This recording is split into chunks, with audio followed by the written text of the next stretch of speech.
माणिक बाबा गडावर नाही, मादळ मोही या गावी माणिक बाबा गेल्याचं भगवान बाबाला समजलं. गडावरून पुन्हा मादळ मोहीला भगवान बाबा पायी चालत गेले. पथात मंदिरावर माणिक बाबा बसलेले. गावातील ज्या माणसाकडे सद्ग्रस्ताकडे भोजनाचा कार्यक्रम होता तो बोलण्यासाठी अशा प्रकारचा आला. माणिक बाबा आणि सगळी शिष्य मंडळी जेवायला गेली आणि आबा बिराडावर बसून राहिला. आपल्या सोबत आणलेली आणि आईने दिलेली भाजी भाकरी आबा अशा प्रकारचा खाऊ लागला. इकडे ताट्या वाढण्यात आली. जेवायला सुरुवात झाली. माणिक बाबा पाहतात तर आबा दिसेना. अरे, प्रत्यक्ष माणिक बाबा येऊन पाहतात तर ते अगदी बिराडावर भगवान बाबा अशा प्रकारचं भाकरी खातात. माणिक बाबांचे डोळे भरून आले. केवढे हे शिष्य प्रेम. अरे आबा, तू जेवायला का आला नाहीस? बाबा, तुम्ही मला घराकडे पाठवलं ना, मला अशा प्रकारचं जेवण गोड लागेना. तुम्हाला पाहिल्याशिवाय मला अन्नाचा घास घ्यायचा नव्हता. आता तुमचं दर्शन झालं, आईने दिलेली भाजी भाकरी मी खातो, मला हीच भाकरी गोड वाटते. माणिक बाबांचं हृदय भरून आलं. केवढं हे गुरु शिष्य प्रेम. माणिक बाबांनी भगवान बाबाला अशा प्रकारचं आपल्या हृदयाशी लावलं. मायेचा हात तोंडावून फिरवला आणि माणिक बाबाने आपलं संपूर्ण अशा प्रकारचं कृपादान भगवान बाबाला अर्पण केलं. विठ्ठला विठ्ठला विठ्ठला. हो, जगामध्ये 3 नाते अभेदाचे आहे. देवाचा आणि भक्ताचा अभेद असतो. ज्या देव भक्तात भेद ते देवभक्त नाही. गुरु आणि शिष्याचा अभेद असतो. ज्या गुरु शिष्यात भेद ते गुरु शिष्य नाही. आणि पती पत्नीचा अभेद असतो. ज्या पती पत्नीत भेद ते पती पत्नी नाही. माणिक बाबा सर्वज्ञ होते. महान अगदी तपस्वी थोर संत पुरुष होते. त्याने आपल्याकडचं संपूर्ण अशा प्रकारचं भगवान बाबाला द्यायचं ठरवलं आणि विचारलं, भगवान, तू जर मला काही चमत्कार दाखवशील तर मी असं समजेन की माझा भगवान पक्का आहे आणि मी तुला माझा अशा प्रकारचा मंत्रोपदेश देईल. भगवान बाबांनी विचारलं, बाबा सांगा ना, मग मी काय करू? अरे, या शिखरावरून जर तू उडी टाकली ना, मी असं समजेन की माझा भगवान पक्का आहे आणि मी तुला मंत्रोपदेश देईल. नारायणगडावरचं अगदी ते देऊळ इतकं उंच, 100-200 फुटावरून भगवान बाबा चालत अगदी तरतर अशा प्रकारचे वर गेले आणि माणिक बाबांचं नाव घेत मोठ्या कळसावून भगवान बाबांनी खाली उडी टाकली. माणिक बाबाच्या अंगाला तर घामच फुटला. अरे बापरे बाप, ही सामान्य व्यक्ती नव्हे. आणि आपल्याकडचं संपूर्ण अशा प्रकारचं ज्ञान माणिक बाबांनी भगवान बाबाला देऊन टाकलं. योगायोगाने त्या ठिकाणी वारकरी संप्रदायाचे महान थोर संत बंकट स्वामी गडावर आले. बंकट स्वामीची नजर भगवान बाबावर गेली. काही चिन्हे ही अंगातच असतात माणसाच्या. चिन्हे उमटती अंगी, शकुनाजोगी उत्तम. बंकट स्वामीने विचारलं, माणिक बाबा, हा मुलगा कोण? हा ना माझा भगवान. माणिक बाबाला भगवान म्हणजे आपलाच वाटायचा. चुकून कधी त्यांनी अशा प्रकारचं भगवान बाबाला अंतर दिलं नाही. हा माझा भगवान फार अशा प्रकारचं भगवंताचं चिंतन करतो. बंकट स्वामीने विचारलं, मग त्याला काही शिक्षणाची सोय? माणिक बाबाच्या जीवावर आलं भगवान बाबाला कुठं पाठवायचं. पण बंकट स्वामीने सांगितलं, माणिक बाबा, मुलांची लक्षणं काय अशा प्रकारची वेगळी आहे. तुम्ही याला माझ्याबरोबर आळंदीला पाठवा. तिथं वारकरी शिक्षण संस्थेमध्ये मी भगवान बाबाला सर्व विद्या प्रकारची शिकवतो. आणि मोठ्या जड अंतकरणाने माणिक बाबांनी बंकट स्वामी बरोबर भगवान बाबाला आळंदीला पाठवलं. आळंदीत आल्याच्या नंतर आळंदीचं काय वर्णन करा. प्रत्यक्ष ज्ञान्यांचा राजा, समाधीमध्ये कैवल्य अशा प्रकारचा असणारा ठेवा, जो श्रद्धेने या ठिकाणी राहील. अगदी नुसता अजानुक्षाची पाने आणि भक्षण करून नुसती श्रद्धा जर माऊलीच्या चरणावर ठेवली तर या ठिकाणी ज्ञान होतं. ज्ञानदेव म्हणता, ज्ञानदेव देतो, वदनी वदेतो, अखंड वासुदेवची होतो. आळंदीमध्ये सर्व विद्या पारंगत होऊन कीर्तन करण्यामध्ये, प्रवचन करण्यामध्ये, मृदंग वाजविणे, गायन करणे, अगदी संपूर्ण कला आत्मसात करून भगवान बाबाचं परिपूर्ण शिक्षण होऊन भगवान बाबा माणिक गडावर गेले. पूर्वीच्या काळी गडावर कीर्तन होत नसे. माणिक बाबा पण कुठलं तरी भजन करायचे. पण भगवान बाबा कीर्तनकार झाल्याचं संपूर्ण समाजाला माहिती झालं. गडाच्या परिसरातील सर्व भक्त लोकांना माहीत झालं आणि माणिक बाबांनी आपल्या लाडक्या शिष्याचं कीर्तन गडावर ठेवलं. भगवान बाबांनी आपलं पहिलं कीर्तन गडावर केलं.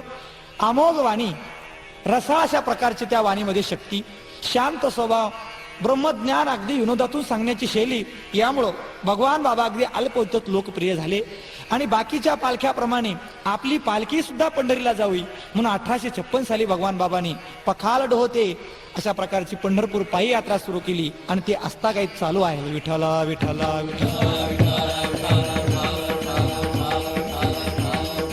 हो, भगवान बाबासारखा मोठा सप्ताह महाराष्ट्रात कुठेही होत नव्हता. भयंकर अशा प्रकारचा मोठा सप्ताह असायचा. तो सप्ताह सुद्धा भगवान बाबांनी गडावरती सुरू केला. कथा कीर्तन सुरू केली.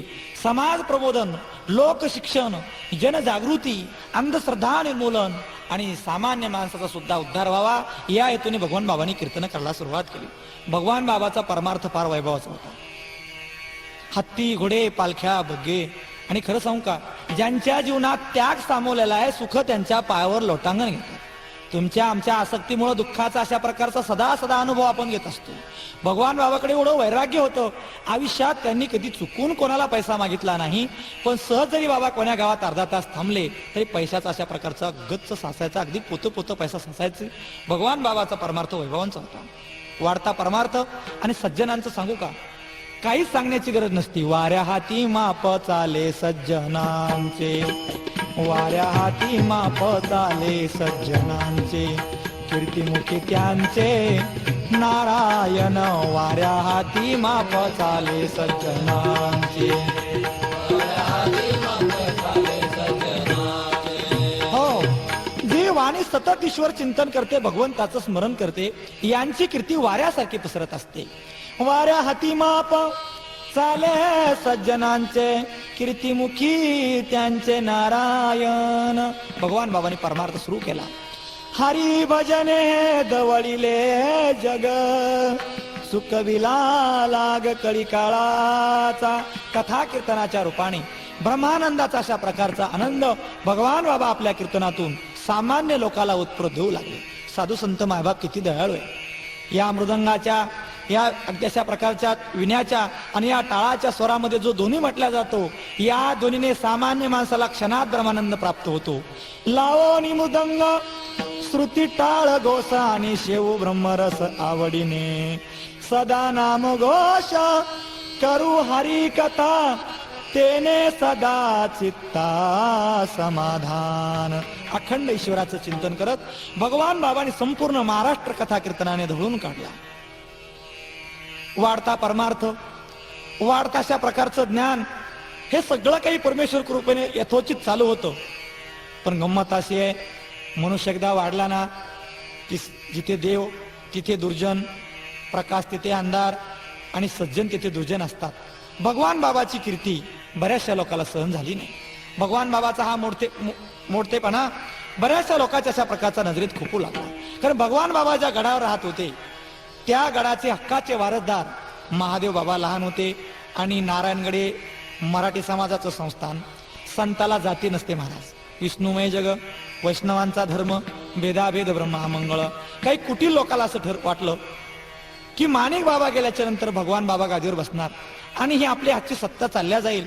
म्हणून या लोकांनी नाही तशा प्रकारचे प्रकार केले. भगवान बाबाला अनेक वेळा मारण्याचा प्रयत्न केला, पण देव राखे तया मारील कोण, न मोडे काटा विंडतावन. अनेक अशा प्रकारच्या प्रसंगातून भगवान बाबा वाचले. आणि काही केला भगवान बाबा ऐकत नाही म्हणून क्रांतीवीर नाना पाटलाला या मंडळीने बोलून घेतलं. आणि क्रांतीवीर नाना पाटलाचा दरारा फार मोठा होता. नाना पाटील ज्या ठिकाणी जातील त्या माणसाला बेड्या ठोकून यायचे. आणि त्या नाना पाटलाला लोकांनी बोलून घेतलं, पाटील, या ठिकाणी असणारा संत हा वंजारी समाजाचा आहे, ही गादी मराठ्यांची आहे, तुम्ही भगवान बाबाला कुठल्याही परिस्थितीत गडावरून काढून द्यायचं. नाना पाटलांचा काय रुबाब सांगा. नाना पाटील गडावरून अशा प्रकारचे दाखल झाले. शिष्य मंडळी दारात उभी होती. विचारलं, बाबा कुठे आत पूजा करतायत? त्यांना सांगा मी नाना पाटील आलो. शिष्य आत गेला. सांगितलं, बाबा नाना पाटील आलेले आहेत, त्यांना म्हणा बसावं, मी अगदी पूजा संपल्याबरोबर बाहेर येतो. नाना पाटलांच्या डोक्यात अशा प्रकारचा राग चढला. काही जरी झालं तरी भगवान बाबाला अशा प्रकारचे नाळ ठोकल्याशिवाय जायचं नाही. ते नाला अशा प्रकारच्या पायात ठोकायचे. क्रोध अशा प्रकारचा नाना पाटलाला चढलेला. पण गंमत अशी महाराज, संत ते संतच असतात. मृदुस बाह्य नवनीत तैसे सज्जनाचे चित्त.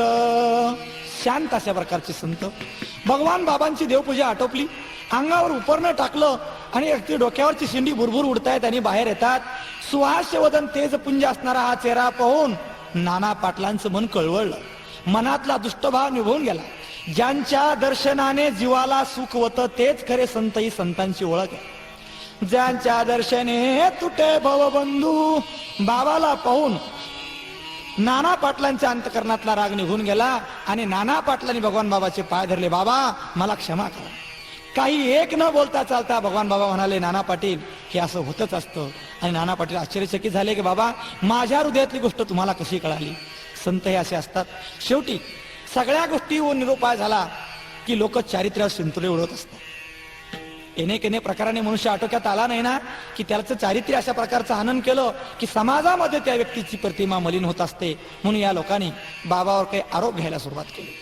असा वाईट प्रसंग आला. नारायणगडावर बाबा झोपलेले आहेत. काही दुष्ट लोकांनी बाबांच्या उशाला अशा प्रकारची एका माऊलीची चोळी उशाला नेऊन ठेवली. सकाळी बाबा जागे झाले. बहिर्देशाला बाबा गेल्याच्या नंतर या कोटी लोकांनी डाव रचला. बाबा बाहेरून येताच यांनी चुळबुळ करायला सुरुवात केली. बाबा, तुम्ही श्री लंपट आहात. तुम्हाला या गडावर राहण्याचा अधिकार नाही. तुम्ही स्वतःला ब्रह्मचारी म्हणून घेता. हे तुमच्या अगदी उशाला ही चोळी कशाची? बाबाला काय चाललं काही कळे ना की सर्व पूर्वनियोजित गोष्ट होती. बाबाला ते शब्द सहन झाले नाही. कोणालाही न बोलता भगवान बाबा नारायणगडाच्या खाली आले आणि पखालडोह एका वड्यामध्ये जाऊन भगवान बाबांनी ज्या इंद्रियामुळे लोकांनी आपल्याला दोष दिला ते इंद्रियच कापून टाकले. मोठा अवघड आहे. इंद्रिय कापल्याच्या नंतर देह संताचा असो की कोणाचा असो त्याचे परिणाम अशा प्रकारचे देहावर होत असतात. भगवान बाबा मूर्छित होऊन पडले. मंडळी, काय सांगू, या ब्रह्मचर्याचं तेज एवढं प्रगाढ होतं. ज्या ज्या ठिकाणी रक्ताची थेंब पडली त्या त्या ठिकाणी तात्काळ कमरे एवढी तुळशीची झाडं तयार झाली. विठ्ठला विठ्ठला विठ्ठला. हो, नोय हा सामान्य महिमा संतांचा. त्या ठिकाणी आज जर तुम्ही गेलात ना, प्रत्यक्षात त्या तुळशी तुम्हाला पाहायला मिळतील. आणि बाबाचं मन मग खिन्न झालं. काय करावं? मंडळी, ऐके ना, माणिक बाबांचा अशा प्रकारचा स्वर्गवास झाला होता. आता गड आपल्याला सोडावं लागणार. बाबांनी गड सोडायचं ठरवलं. सर्व अशा प्रकारचं समाधीचं दर्शन भगवान बाबांनी घेतलं. माणिक बाबाच्या समाधीचं दर्शन घेतलं. गडावरची माती उचलून आपल्या कपाळाला लावली आणि काही केल्या गडावरून बाबाचं मन अशा प्रकारचं निघेना. बाबा ढसा ढसा अशा प्रकारचे रडू लागले. त्याही वेळेस लोकांनी आपली क्रूर भावना सोडली नाही. अरे, भगवान बाबा चाललेत पण काही गडाचं घेऊन जातील म्हणून बाबांनी हातावर त्या सगळ्या सुवर्णाच्या अंगठ्या फेकून दिल्या. अंगावरची कपडे सगळी फेकून दिली. अगदी धोतर नेसायचं ते सुद्धा काढून दिलं. आणि मला नारायणगडाचं काही नको, मला नारायणगडाचा लोभ नसून माझं मन भगवान बाबा माणिक बाबाच्या चरणापासून दूर होत नाही. कारण मी माणिक बाबाला शब्द दिला होता, बाबा मला किती जरी त्रास झाला तरी मी माणिकगड सोडून जाणार नाही. भगवान बाबा गडाच्या खाली आले. खाली अगदी अशा प्रकारचं 2 नंबर जात नाही इतक्यामध्ये कुठलाही वारा नसताना नारायणगडावरचा सर्वात मोठा वृक्ष जो पिंपळ तो काठ दिशी मोडून पडला. अगदी आवाज खाली पाडापर्यंत आला. माणिक भगवान बाबांनी विचारलं, जा रे, जाऊन पहा काय झालं ते. एक मनुष्य गेला. त्याने जाऊन पाहिलं आणि येऊन सांगितलं, बाबा गडावरचा पिंपळाच्या प्रकारचा मोडून पडला. भगवान बाबाच्या डोळ्यातून खळखळ खळखळ पाणी येवलं. बाबाने गडाकडे हात जोडले आणि आज नारायणगडावरची लक्ष्मी निघून गेली असं म्हणून भगवान बाबा ताड ताड अगदी हिमालयात जाण्यासाठी अहमदनगरला निघून आले. विठ्ठला विठ्ठला हो, भगवान बाबांनी हिमालयात जाऊन तपश्चर्या करण्याचा आपला निश्चय ठाम केला. वाऱ्यासारखी बातमी चौकडे पसरली. बाबा हिमालयात जाणार हे तिच्या कानावर गेल्याबरोबर सगळी मंडळी बाबाला आढळून झाली. पण विचारायचं कोण? आणि भगवान बाबाला रोखून ठेवलं ते खरे उपकार आहेत आपल्यावर खरवंडीच्या बाजीराव पाटलाचे. बाजीराव पाटलाला गोष्ट समजताच त्यांनी बाबाचे पाय धरले. बाबा, असं करू नका. आई जर मुलावर रागवली तर मुलाने जायचं कुठे? तुम्ही अशा प्रकारच्या ठिकाणी थांबा. भगवान बाबांनी सांगितलं, बाजीराव पाटील, तुम्ही संसारी माणसं, संसारी जीवांना संसाराच्या वाटेवरच मोक्ष मिळावा लागतो. तुमचा मार्ग वेगळा, आमचा मार्ग वेगळा, मला आता जाऊ द्या. त्या बाजीराव पाटलांनी सांगितलं, बाबा काही जरी झालं तरी मी तुमच्या चरणापासून दूर होणार नाही.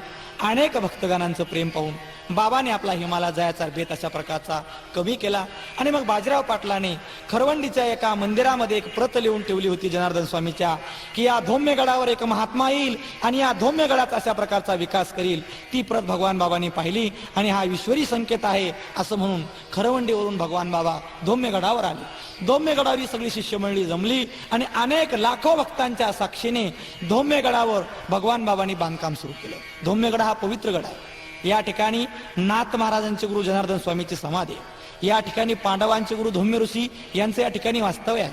अशा अनेक संत महात्म्यांच्या चरस्पर्शाने पावन झालेल्या भूमीमध्ये अनेक शिष्यांच्या समुदायांच्या साक्षीने भगवान बाबांनी त्या ठिकाणी विठ्ठल मंदिराची स्थापना केली. आणि त्यावेळेस महाराष्ट्र राज्याचे लाडके उपमुख्यमंत्री यशवंतराव चव्हाण हे उद्घाटनाला म्हणून गडावर आले. त्यांच्याबरोबर बाबांचे सहकारी बाळासाहेब भारदे अनेक अशा प्रकारची मंडळी त्या ठिकाणी आली. आणि या सर्व मंडळीने त्याच वेळेस आपल्या धौम्यगडाचं नाव बदलून आवडत्या बाबांचं नाव म्हणजे श्री क्षेत्र भगवानगड असं नाव ठेवलं आणि भगवानगड हे नाव आज सार्थक झालं. विठ्ठला विठ्ठला विठ्ठला विठ्ठला. हो, दौम्य गडावर आल्याच्या नंतर भगवान बाबांनी मोठ्या उमेदीने कामं केली. विठ्ठलाचं मंदिर अशा प्रकारचं बांधलं, सभा मंडपाचं काम केलं, अनेक ठिकाणी बाबांनी विद्यालय स्थापन केली. अगदी अपंगाला गोरगरिबाला अन्नदान, निराश्रिताला आश्रय, दीन दुबळ्याला मदत आणि उच्च शिक्षणासाठी भगवान बाबांनी अनेकांना खूप खूप मदत केली. परमार्थ वाढता ठेवला आणि ही सगळी कामं करत असताना जगाचा परिपूर्ण उद्धाराकडे भगवान बाबांनी लक्ष ठेवलं.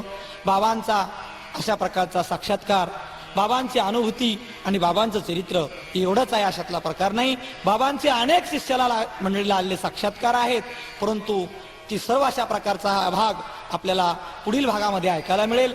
भगवान बाबांचा परमार्थ वाढला आणि भगवान बाबांचं कार्य पूर्ण होताच भगवान बाबांनी आपल्याला या अशा प्रकारचं या जगाचा निरोप घ्यायचं ठरवलं. कारण ही संत मंडळी येत असती ना, अवतार तुम्हा धराया कारण उद्धाराया जन जड जीव किंवा वाढावया सुख भक्ती भाव धर्म कुळाचार नाम विठोबाचे. चंदनाच्या अंगामध्ये जसा गुण असतो, आपला गुण तो सर्वांना देऊन आपल्यासारखं करतो, तद्वत भगवान बाबांनी आपला हरिभक्तीचा गुण लाखो अगदी अखिल महाराष्ट्राला देऊन या विठ्ठल भक्तीच्या मार्गामध्ये लावलं आणि बाबांनी जायचं ठरवलं. पौष शुद्ध एकादशीची यात्रा जरा मोठीच भरली होती. अनेक शिष्य मंडळीला बाबाला भेटण्यासाठी गडावर आली. बाबांना थोडा आजार होता. बाबा आजारी आहे असं कोणाला वाटलं नाही. एकादशीला रात्री कीर्तन झालं. दुसऱ्या दिवशी द्वादशीच्या दिवशी बाबा कमानीमध्ये बसले, सर्वांशी चर्चा केली आणि सर्वांना उपदेश केला. गडावर यापुढे असेच येत जा, गळ्यात पवित्र तुळशीच्या माळे घाला, परमार्थ वाढता ठेवा, उपाशी राहा, अडचणीत राहा, पण कर्ज काढू नका, कधी लाचार बनू नका, ईश्वराचं सतत चिंतन करा आणि गडावरचं प्रेम कमी होऊ देऊ नका. या म्हणण्याचा अर्थ लोकांना समजला नाही. बाबा दुसऱ्या दिवशी पुण्याला दवाखान्यात येणार होते असं सर्वांना माहीत असल्यामुळं सर्वांना हा अर्थ लक्षात आला नाही. बाबाला वाट लावण्यासाठी सगळी मंडळी सज्ज झाली. टांगा झुकण्यात आला.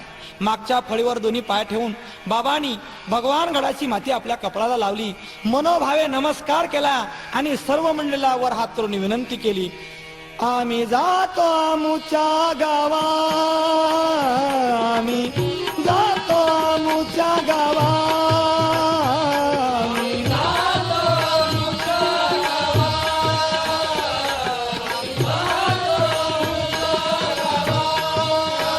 आमुचा राम राम घ्यावा, आमुचा राम राम घ्यावा, आम्ही जातो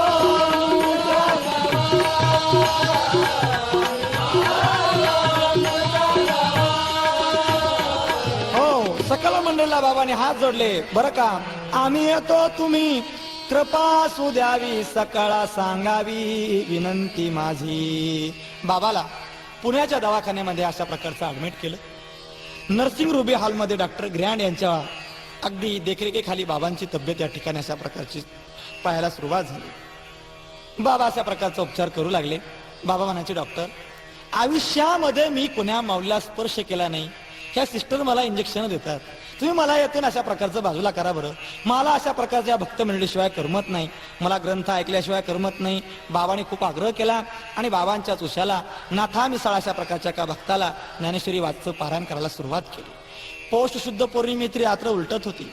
रात्रीचे 11 वाजले आणि बाबाने नाथाला विचारलं, नाथा आता मला जायचं बरं, तू अशा प्रकारचं ज्ञानेश्वरी मोठ्यानं वाचू. नाथाचं अंतकरण भरून आलं. बाबा असं का म्हणता तुम्ही, तुमच्यावर उपचार चालू आहे, तुमची तब्येत पण आता बरी होणार. पण नाथाने सांगितलं, बाबाने सांगितलं, नाथा नाही, तुला मी एका ओळीचा अर्थ सांगतो, तो लक्षात ठेव. झाकलिया गटीचा दिवा, झाकलिया गटीचा दिवा, काय झाला नेनो केव्हा, या रीती जो पांडवा देह ठेवी. तसा लावलेला दिवा क्षणार्धात विझून जातो, त्याप्रमाणे ही भक्तमंडळी जगातून निरोप घेत असतात. नाथाचं अंतकरण भरून आलं. काय करावं त्याला काही सुचेना. रात्रीचे बरोबर 12 वाजून गेले. पौष वद्य प्रतिपदेची अशा प्रकारची पहाट सुरुवात झाली. बाबांनी मोठ्याने अशा प्रकारचं 3 वेळा ज्ञानोबा ज्ञानोबा ज्ञानोबा असा उच्चार केला आणि हा महान आत्मा अनंतामध्ये विलीन झाला. बाबा गेले ही बातमी कळताच डॉक्टर ग्रँड आले. सर्वांनी अशा प्रकारचं बाबाचं निधनाचं वृत्त आकाशवाणीवर सर्व भक्त लोकांना कळवलं आणि बाबांचा पार्थिव देह गडावर नेण्यात आला. हा म्हणता सर्वत्र ही बातमी पसरली आणि सर्व भक्त मंडळी गडावर पाण्यासाठी जमा झाली. अगदी मंडळी वृक्षांना पानं कमी असतील एवढा भक्त समुदाय गडावर जमा झाला आणि त्या दुःखाचं वर्णन काय करावं. बाबा गेले ही बातमी समजताच सगळी मंडळी अशा प्रकारची अंकात करू लागली. कोणाला काही सुचेना. गेले हो बाबा सगळीकडे अंकात झाला. गेले हो बाबा सगळीकडे अंकात झाला. भीमसिंह मारा दिले त्यांनी वारस गादीला. बाबा गेले ही उणीव कोण भरून काढणार. कोणीतरी गादीवर बसवणं परिहार्य होतं. म्हणून बंकट स्वामीचे आवडते शिष्य आणि आता सध्याचे भगवानगडाचे महंत सर्वांच्या अगदी परिचयाने भीमसिंह महाराजांचं गादीवर अशा प्रकारचं त्या ठिकाणी अभिषेक करण्याचं ठरलं. भीमसिंह महाराजाला रडू आवरे ना महाराज, काय सांगावं. लाखो भक्त मंडळी बाबांच्या नावाने टाव पडू लागली. मग भीमसिंह बाबाने शेवटचा अभिषेक केला. आपल्या हस्ते त्यांनी झाकीले बाबाला. बाबा गेले अमर झाले राहिली कीर्ती. बाबा गेले अमर झाले राहिली कीर्ती. जन करीती शोक आसमाने विजली धरती. बाबा म्हणून हाका मारिती आम्हासी टाकिले. शिव्या देती देवाला तू ऐसे का रे केले. हे देवा तुझा आम्ही काय रे अपराध केला. आमच्या बाबाशी तू का रे घेऊन गेला. झाले बहु होतील बहु पर्यायसा नाही होणार. झाले बहु होतील बहु पर्यायसा नाही होणार. चंद्र सूर्य आहे तोवर कीर्ती यांची राहणार. गेले निजधामा त्यांनी देवा पुला केला. गडावरी आसन घातले देवाचे पायाला. त्यांनी सांगितले आपण करा मार्ग त्यांचा धरा. त्यांनी सांगितले आपण करा मार्ग त्यांचा धरा. लीन होनी बाबाचे चरणी सेवा त्यांची करा. संदेश भगवान सेनेचा सत्य वापर करा. झाला चरित्र कीर्तनाचा शेवट गडाची वारी नित्य करा. असे या भगवान गडाचं महत्व दिवसांदिवस वाढत आहे. बाबा जसे मोठ्या वैभवामध्ये सप्ताह करत होते तशाच प्रकारचा सप्ताह 100 वर्षानं का होईना अशा प्रकारचा यावर्षी महाराष्ट्र राज्याचे लाडके उपमुख्यमंत्री धर्मरक्षावय अवतार घेसी आपुल्या रक्षिसी भक्तजना हे ब्रीद वाक्य पूर्ण करणारे आमचे माननीय गोपीनाथरावजी मुंडे यांनी मोठ्या प्रमाणात हा सप्ताह आयोजित केला. गडावरचा हा संपूर्ण जन्मशताब्दी सोहळा आणि बाबांचा अशा प्रकारचा पुढील कार्याचा आढावा आपण कॅसेटच्या दुसऱ्या भागामध्ये पाहू. पूर्वी बाबांचं अभिष्ट चिंतन करून बाबांनी जे सांगितलं ते आपण श्रवण करूया. बाबांचा उपदेश सोपा असायचा. गळ्यात पवित्र तुळशीची माळ घाला.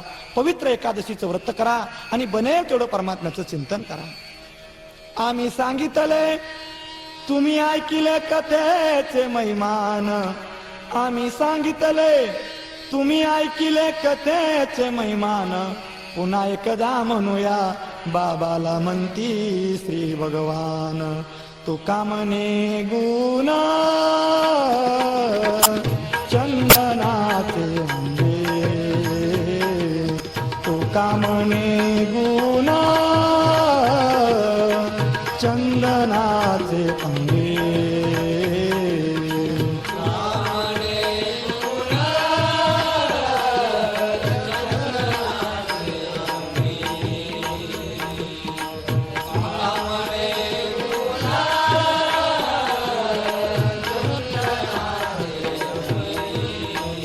तैसे तुम्ही जगी संत जना. तैसे तुम्ही जगी संत जाना. अवतार तुम्हा धराया कारण. अवतार तुम्हा